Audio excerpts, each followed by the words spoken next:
on this one, I've got the head half of the lawn, so that's a big beat, that. Fantastic beat. And then what I've done then is I've cut a side of mackerel almost the same size. And what I'm going to do then, so I'm going to get my mackerel and I'm going to cut that down the middle. Doesn't have to be, you know, anything accurate, but all the way down the middle, but the whole length.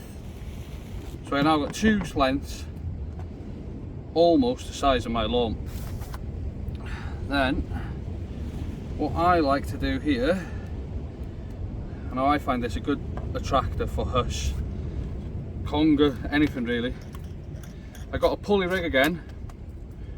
On this pulley rig I've got 150 pound snood and 150 pound body running down to two Gemini clips. The large ones take the bait and then just a small one then with a 20 pound rotten bottom, which will clip back up onto there for casting, and then it'll come off on the cast. And then on the business end I've got, if I can get my hands around there, two big boy hooks.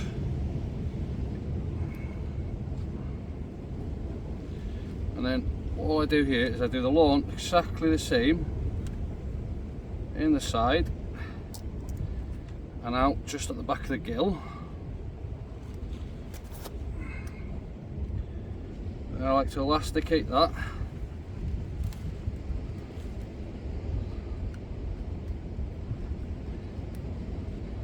Another thing I like to do, and somebody sort of criticised on this really, but I like it. I like to leave a long tag end, and I think it just helps hold the bait. Some people say, oh, that'll put the fish off that. Come on, but let's be honest, we're fishing with 150 pound mono. We're fishing with massive 8/0 hooks. You really think a 10mm piece of tag end's going to bother anything? I don't. So then we've got quite a bit of elastic around that. What I like to do then is get one sliver of mackerel and put it under the hook with the narrowest end. Now this sounds odd, the narrowest end underneath the hook. Now a lot of people say you should have all the heavy down at the bottom for distance. I'm not going to cast this for bait far anyway, I'm not a big caster. So I have the narrow end down there, elasticated on, and by having the narrow end down there, look how much hook's exposed. You know, wham! Then I just go up it once with the elastic, then I get the other end and I do it the opposite way, because it's at the back of the hook now and it's not affecting the hook at all. Okay, you'd have to have a big mouth to get over it all, but I'm not targeting any smaller fish with this really. They'll most probably produce a dogfish, but there we go. So basically, by the time I finish this bait, it's going to be the size of a joey mackerel. But instead of it being just mackerel, it's obviously lawn and mackerel mix. Yeah.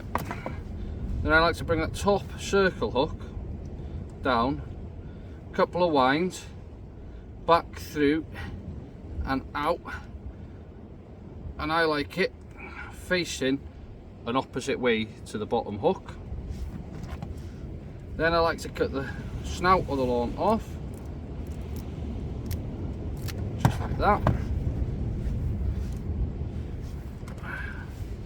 Now everything's on the hooks, I like to just go around it all again, one more time, with a bit of elastic, just around them gills to hold them in. Sometimes you'll reel in and the gill plates will be open like that, and I don't like that. So I like to put a bit of elastic around there. Just holds everything in and nice and tight for the flight as well of the cast.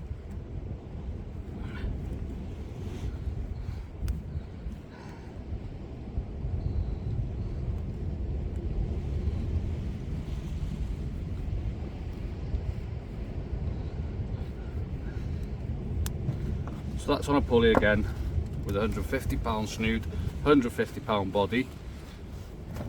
Very big bait. Go big or go home. Bit of a long stretch in the video that showing that bit, but some people have asked if I'd show some more baiting tips and stuff, so that's how I do it personally. Nice big juicy bait.